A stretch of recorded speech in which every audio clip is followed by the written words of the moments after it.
If you're a new creator, please avoid Scout Comics like the plague. Haven't paid me for a book out over a year. Won't answer emails. We delivered a completed, profitable book and still got screwed. Spoke to the editorial director and he implied we'd be blacklisted for complaining. CEO came in acting like he'd help, and now he's ghosting us too.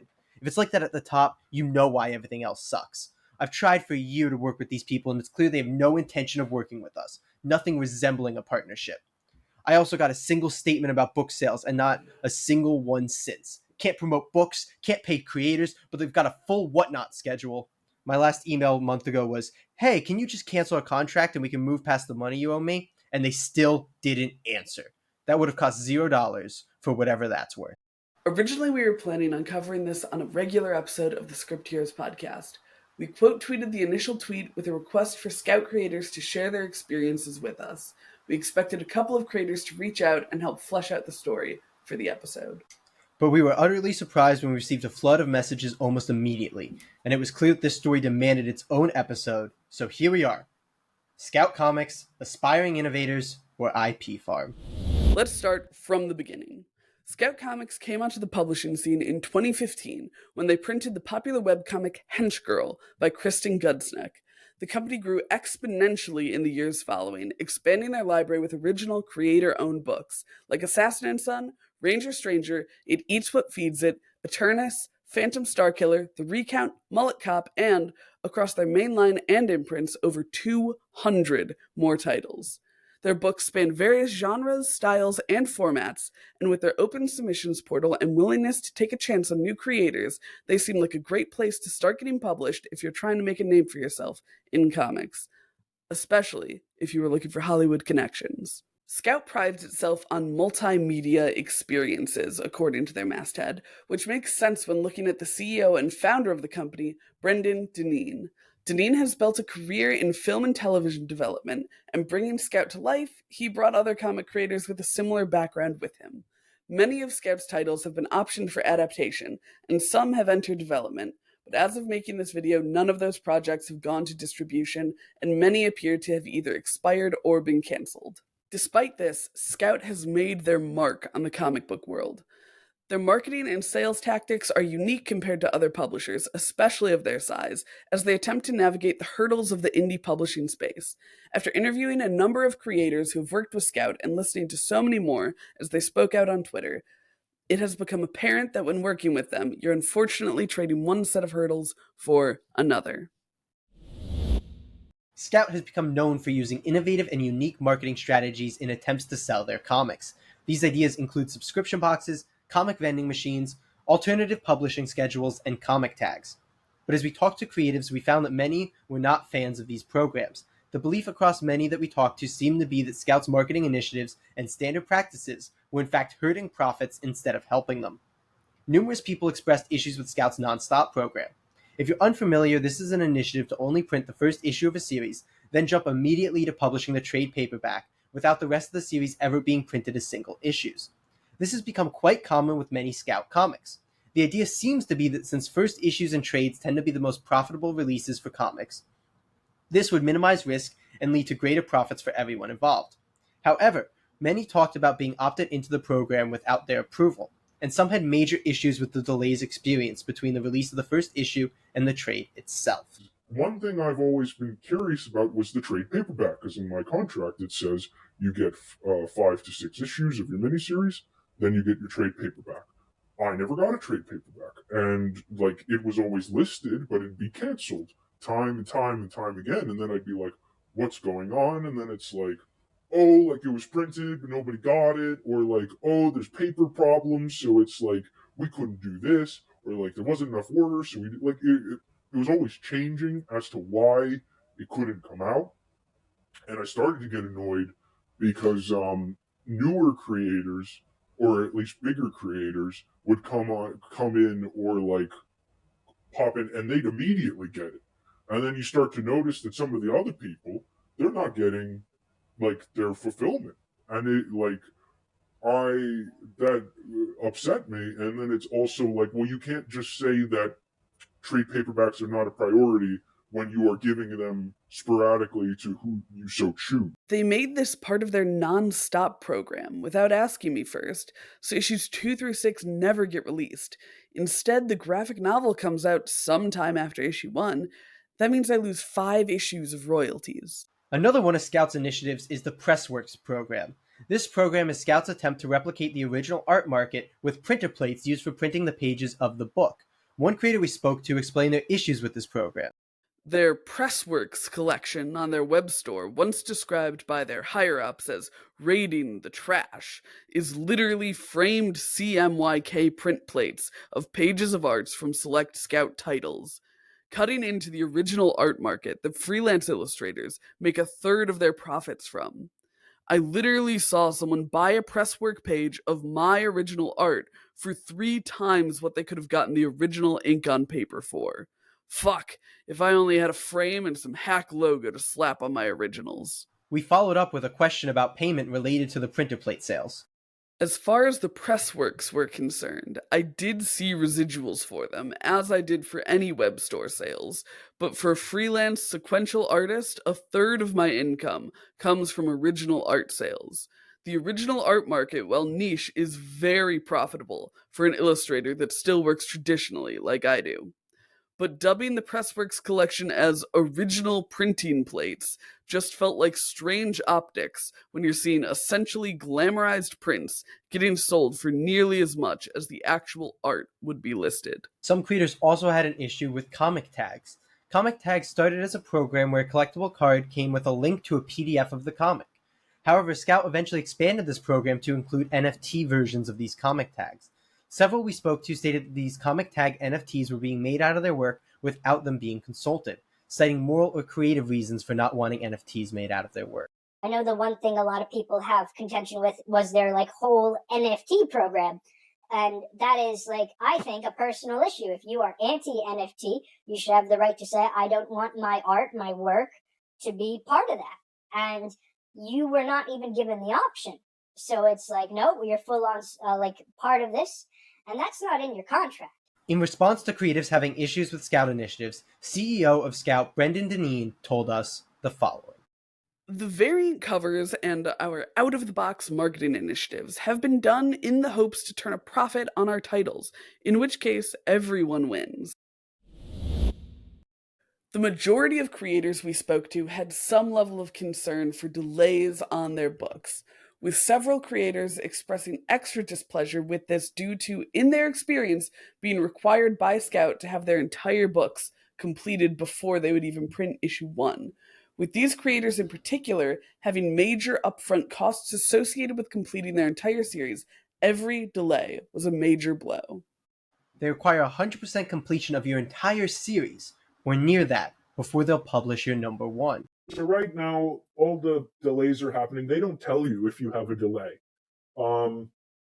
You have to find out yourself. You'll have to find out from fellow creators. Poor communication was perhaps the most consistent gripe across the creators we talked to.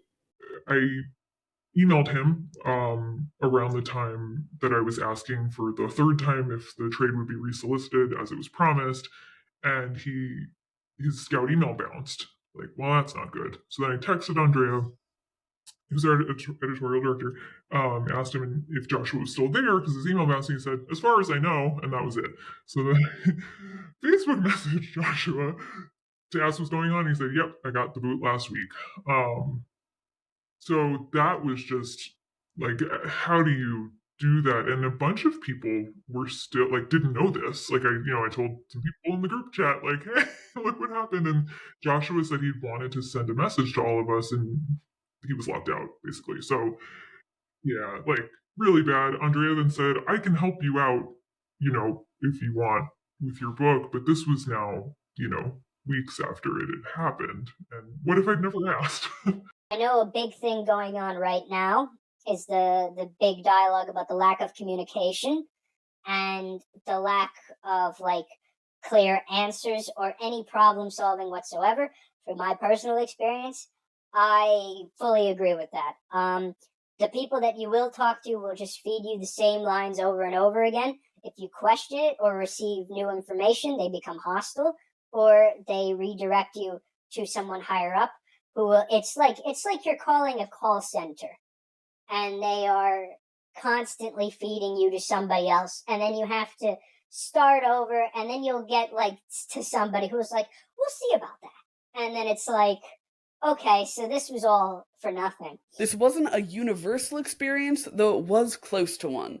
We did speak with one creator who stated, The communication on my end was always good with Scout. however, even Scout themselves have admitted to their failures related to communication. So it seems safe to conclude that this is a very real problem with Scout currently. In Scout's statement regarding the current complaints, they said, Recently, a creative team expressed their frustration publicly due to having not had a response to their concerns in several months. This is true. We dropped the ball by failing to respond in a timely manner. We take full responsibility for a lack of response at that time due to internal miscommunication. It is perhaps unsurprising that money plays a large role in the gripes we heard with Scout. Comics cost money to make, and thus any profits made are essential to creators. Whilst most creators haven't reported much in terms of direct non-payment, many have questioned Scout's decisions that have left them without profits. I've not seen a dime off of yet due to not exceeding production costs. But those production costs would have been a lot less if I was consulted or involved in any decisions at all. One of the major criticisms we heard was with Scout spending on unapproved variant covers. To provide some context, Scout has a program with which they help creators find artists to do variant covers, and Scout and the creators then split the bill for the cover. Most creators spoke highly of this program, in theory. It appears that many creators struggled with expensive covers being commissioned without their approval, and some blame this for eating up their profits. They changed all the covers without letting me know and brought on artists who I didn't have the opportunity to clear. Covers went from being the diamond covers to being website exclusives.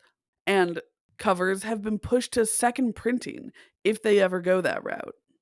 What would happen, because one of my books, my more successful book, had tons of variants and did very well. And they would sometimes let me approve the artwork when it was still just a layout, you know? That was great. Like, I'm not feeling that direction, and blah, blah, blah. How about we do, I felt like really involved in, my creator-owned IP. Now, they're telling people after the fact, and they already printed it. One of the biggest problems we kept hearing amongst creators with regards to their payment was related to Scout overprinting books. Our book had a stunning debut. We were told one of the highest for the company, and issue 1 sold out. However, we were never told until visiting our LCS, and the owner came out to congratulate us based on the Diamond site. It had also sold out via Lunar, apparently, not like anyone would inform us.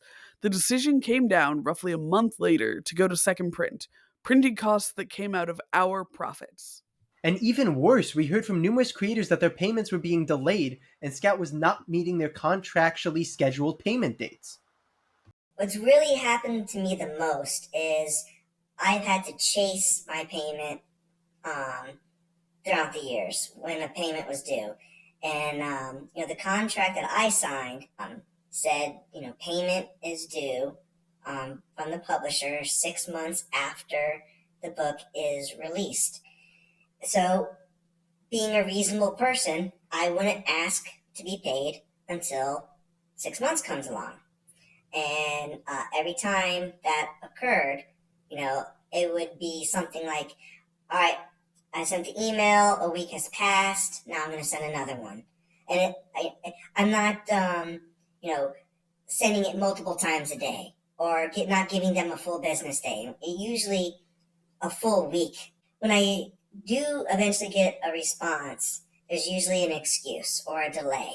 And just things like that, things you don't want to hear when you're, and how, in a 21st century world, if you had the money, how would something like that slow you down from paying someone? I'm not asking you to go drive through a storm to take money out of a bank and hand deliver it to me. It's all sent over the internet, So if you have internet, you can send me my payment. Payment structuring was changed Despite specific wording in our contracts that we'd receive updates semi-annually, they sent them annually and months late. Though it is important to note that a few creators seemingly didn't blame the company for their struggles with profits and payment. Yes, they are most of the time very late with sales numbers reports and also with payments. But honestly, this is not a Scout Comics exclusive issue. I had worse experiences with other publishers. But in the end, Scout paid. The sales often are not that big, but that is because Scout is a very small publisher that has not that many readers. But they spend a lot of effort in promoting titles. Often payments come very late because titles don't make enough sales immediately when released. That is something a lot of creators don't consider when they work with publishers. One creator spoke to how Scout's print runs differed from other publishers. They are overprinting. Or at least it says they're overprinting. Let's say overall your run is like, okay, 700 copies. Let's say you're a new indie book no one's ever heard about you. 700 copies. So for the most part, a lot of publishers will print those 700 copies. And let's say maybe 100, 150 extra for maybe like the company's web store or for the comps, whatever it is. So let's say that's 700, right? Scout will say they order 2,000. So, like, 2,000 copies sitting on all that stock. So when you get your statement, everything always is not in your favor to the point that you will always get $0. You're not going to see a dime unless you exceed over those 2,000, which seems like a bizarre thing to even print that much if you know you're not going to do that. Once again, conjecture if that is the deliberate practice. Could be a company mandate. This is simply what we do, but I don't think that's a very fair nor practical way to run things. Talking to creatives, it became clear that many saw Scout's print runs as excessively high for the amount of pre-orders they were receiving. My book sold 2,500 plus copies, making back their comically large print run, and I made just $48. However, it is worth noting that Scout's trademark high print runs seem to work out extremely well for creators whose books were major successes. Scout creator Max Hoven spoke on this in his video on the subject. So you get 50% of the retail price, and which is, at the time $2 for a $4 issue. You make that per issue, as opposed to whenever the retail shops takes theirs, you might get 10 to 15 cents per issue or something like that. So all of a sudden, those 5,000 books you sold in comic shops, you make 10 cents off that or whatever, depending on how much the publisher spends on printing, and their cost of printing goes down the more that they print. This is why you need to be a hit in order to actually do well. Because whenever you're a hit and they get 13,000 orders instead of 3,000 or 1,500, or in reality in indie comics, it's more like you might get 900 or 600, and they might print 1,000 or they might print 900, and in order to break even on a print run that's less than 1,000, their printing costs are, very close to what the they're to where the margins are super thin. They're not really making anything on it. In order to make actually a profit from a print run that low, you have to sell every single one of them pretty much, or very close to it. If you print 900, you need to sell 825 in order to break even, and then you might profit from 70 issues or something like that. And then you have to count in that some of them might be damaged and things like that. There's a lot of different facets that can sort of screw everybody over when you're in this small of a space. This is why you need to do a bunch, because then when you get 10,000, when you get 7,000 pre-orders like I've had, and then those pre-orders turn into more like 20,000 actual sales. Now they can do a print run of 25,000. And the print cost is way low. So now instead of making 10 cents per issue, it's more like 25.50 or whatever.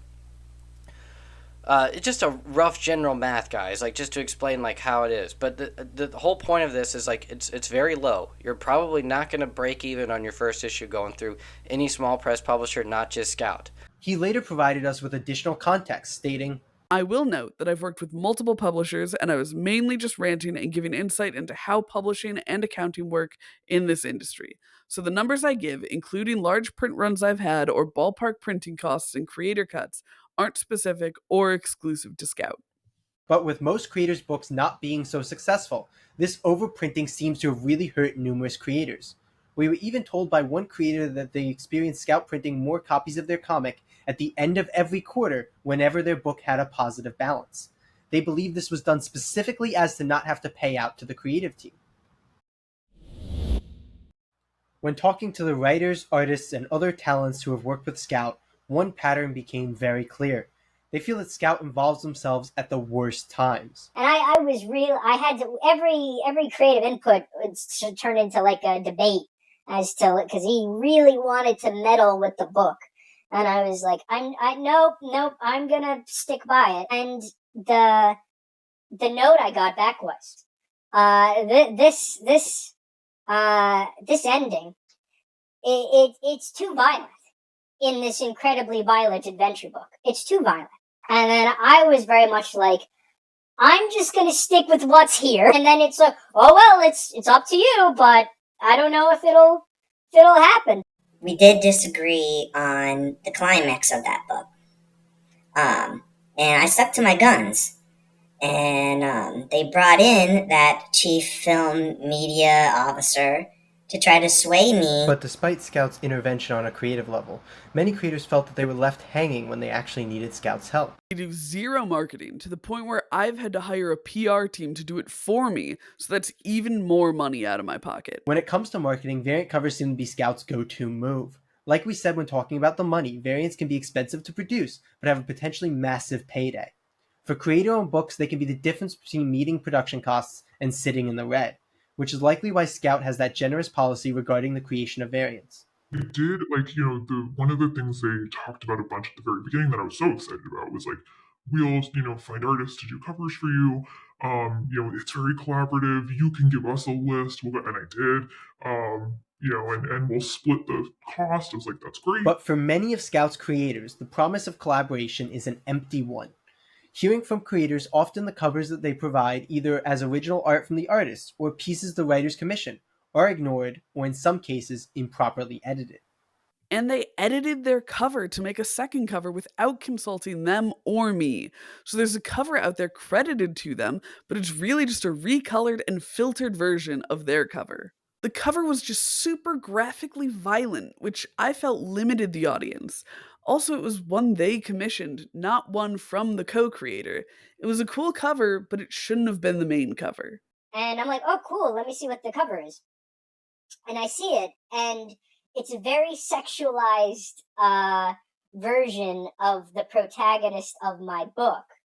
And I'm like, hey, thank you for the offer. Unfortunately, this does not represent the character. It doesn't represent the brand we're trying to go for. I'm going to have to politely decline. And then the person who responded was the exact quote was you're making a huge mistake. This is going to cost us a lot of money.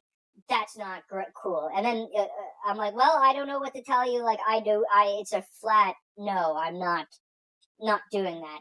And if anything, that was perhaps the last instance where they actually got me involved in greater outward marketing. They also commissioned a cover that I love, and I love it. I didn't see that until it was out. It wasn't is this okay with you? It was here it is, and I loved it. But that was weird. In all, some creators have liked the final product, while some found the unauthorized covers to be misrepresentative of their work. For others we heard from and about, Scout's editing resulted in incorrect credits and even misspelt names. And according to those we spoke with, cover changes are not communicated to even the most diligent creators until the books are already out on the shelves.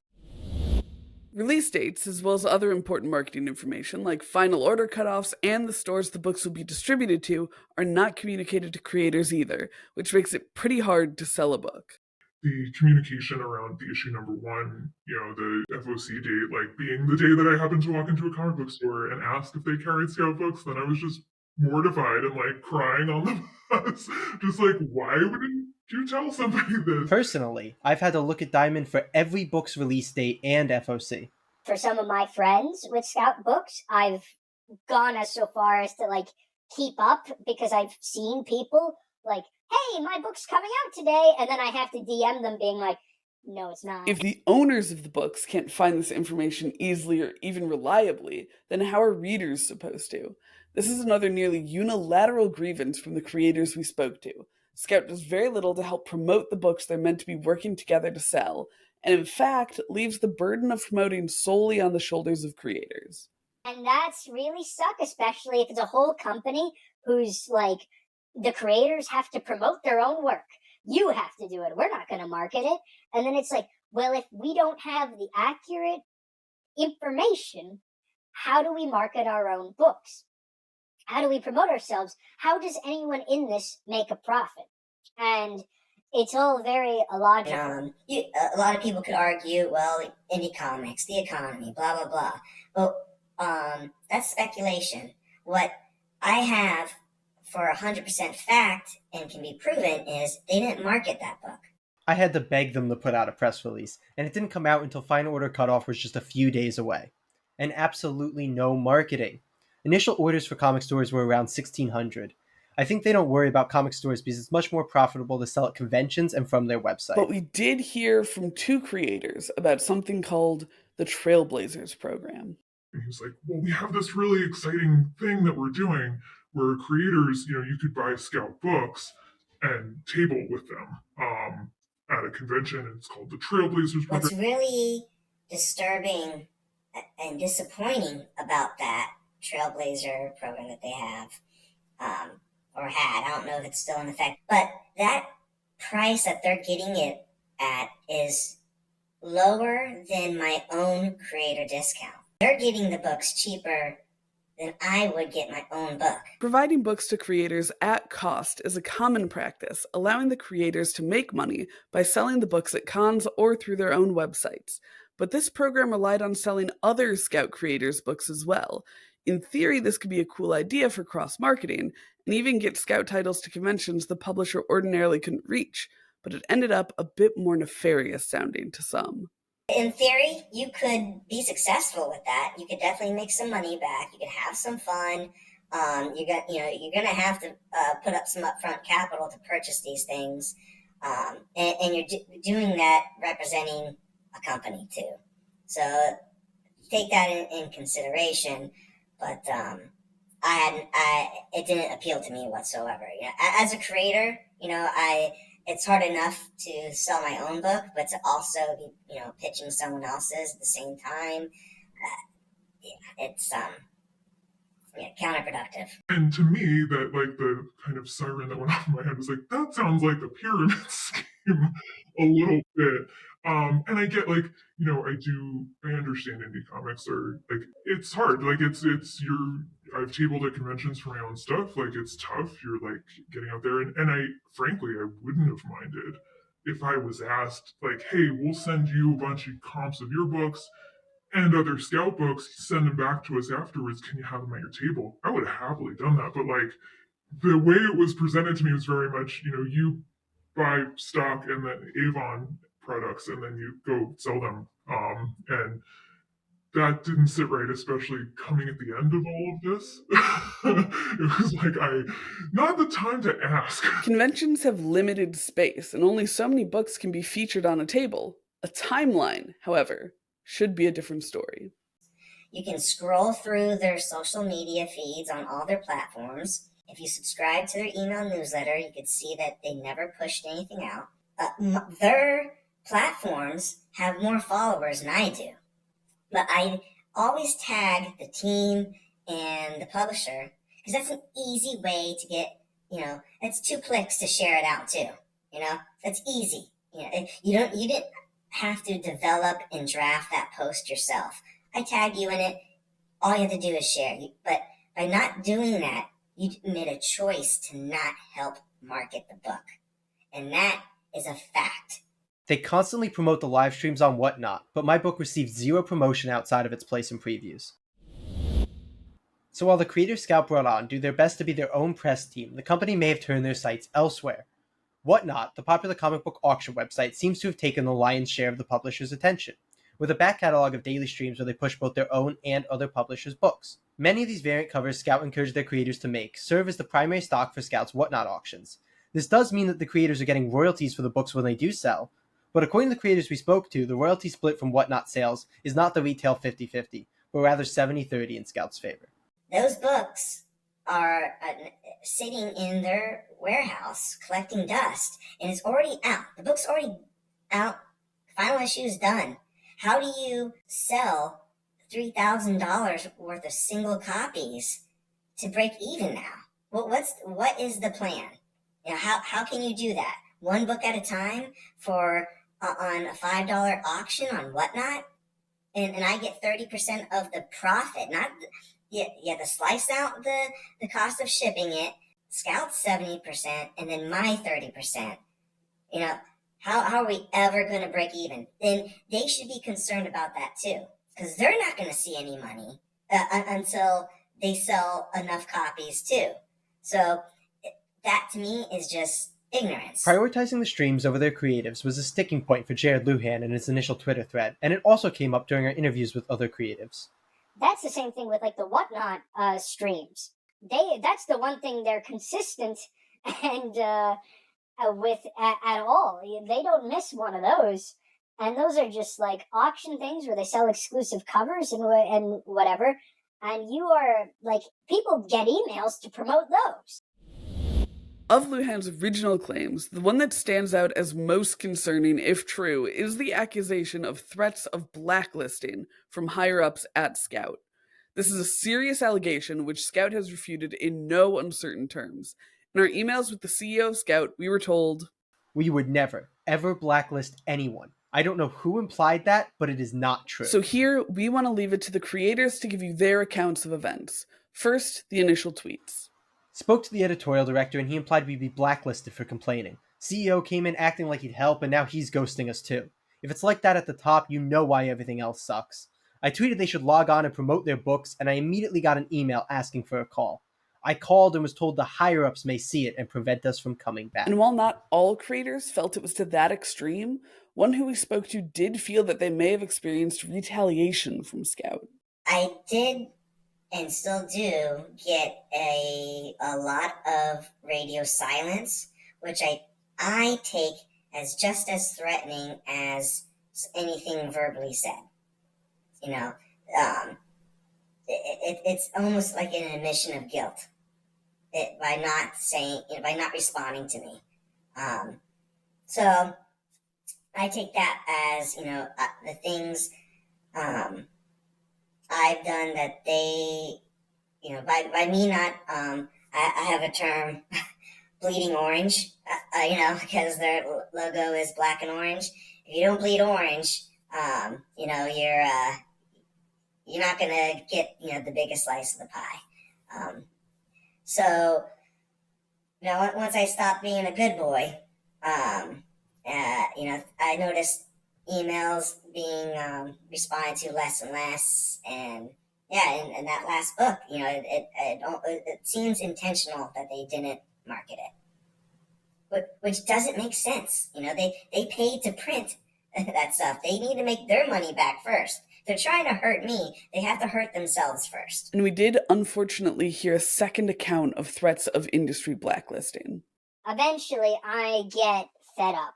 I'm like, hello, I would like to, get out of this. I'm not happy with my position, and I'd like to do all this. And then that's when I became public enemy number one, at least from my perspective, because then it's like, how dare you? Like, you trying to get out of this when we've done so much for you. Like, you like, and I said this earlier, like, you'll never work again. Like, you think you can do this, you can't do it. And it's like, whoa, like, where's this, like, old Hollywood mentality coming from of just, and just, like, immediate threats, like, you'll regret this, like, and it's like, okay, well, clearly we're not having a conversation. After Lujan posted his thread, other Scout creators came forward with similar stories. They did the same to our titles too, refused to cancel contracts and willingly sat on stock, refusing to sell it, and even removed it from the store. So bizarre. None of them know what they're doing. Jared, I'm so sorry to see this. Over 2 years ago, myself and co-creators on a few titles we did went through this with them too. We were met with bullshit threats, lies, and now currently paying off money owed. They're the biggest scam going in terms of a publisher. We get a sales report explaining that the book hasn't made its money back, but also haven't gotten any real communication since September, despite repeated attempts to reach out. Honestly, glad to know it's not just us. But others voiced their support for the company and appreciation for the people there. I'm still happy that the Forever Maps is with Scout Comics.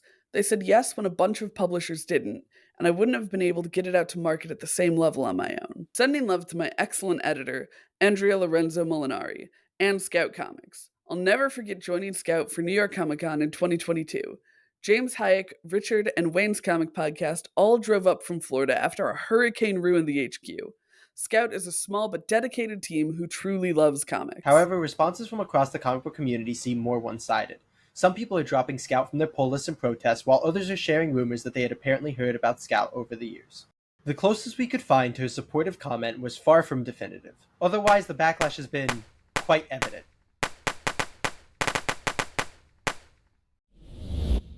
We received direct comment from Brendan Deneen, CEO of Scout, when we presented him with some of the creators' concerns. We are a small company, with a very small team. But we all love the comic book medium and are doing our absolute best to make this a great experience for our entire team, including the creators. If we ever fail in that, we will always work to do better. And any creator can reach out to me personally via email with any concerns or questions. Scout also made an official statement one day after the initial Twitter thread, which was posted on various social media and forwarded to all of those asking for a statement, including us. Dear comics community, Scout started as and remains a company created by and for creators. We love comics. We love reading comics, making comics, and publishing comics for other creators. We love the comics community. While Scout has always strived to maintain high levels of service to our teams, recently a creative team expressed their frustration publicly due to not having had a response to their concerns in several months. This is true. We dropped the ball by failing to respond in a timely manner.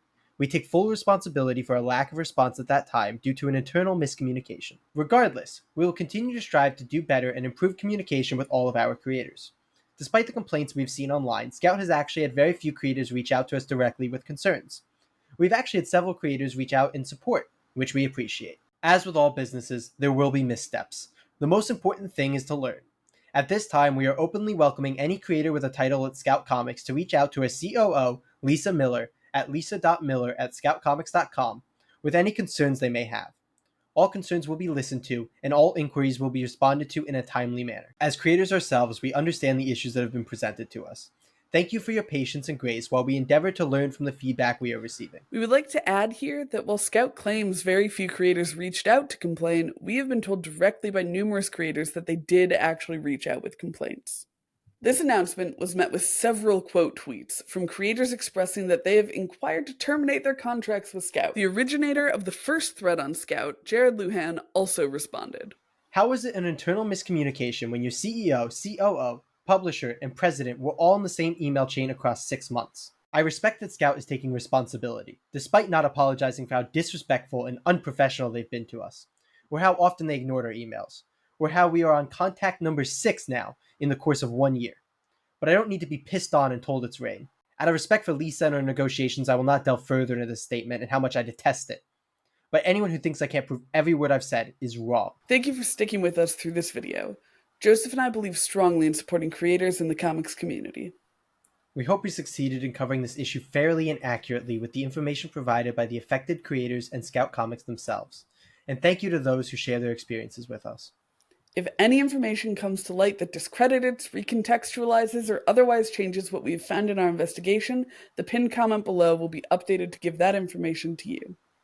And please share this video around to help shed light on the situation, and look for opportunities to directly support the creative teams who have worked with Scout. And if you'd like to support our channel here, please subscribe, comment, and try one of our other videos. One will be popping up here. We'll see you later this week, Comic Geeks.